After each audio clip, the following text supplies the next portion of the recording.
What are the effects of bruxism? Did you know that if your teeth are often touching when you aren't chewing, you could actually be clenching?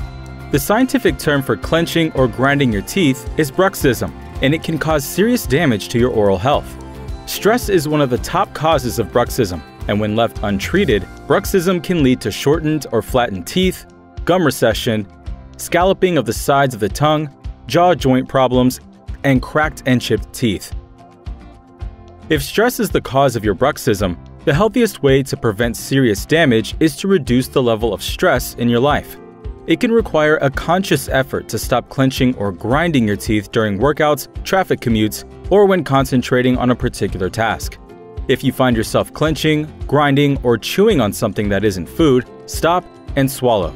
Then, place your tongue between your upper and lower teeth. Performing this ritual throughout the day can help you break the cycle of daytime bruxism. You can also work with your dentist to protect your teeth from the irreversible damage that stress can cause. Ask your dentist for a custom-made professional mouthguard. We recommend most people wear this appliance while sleeping to protect the teeth from clenching and grinding habits that they cannot control. For more specific recommendations unique to you, speak to your dentist about treatment options that could help protect your teeth from the damage of bruxism.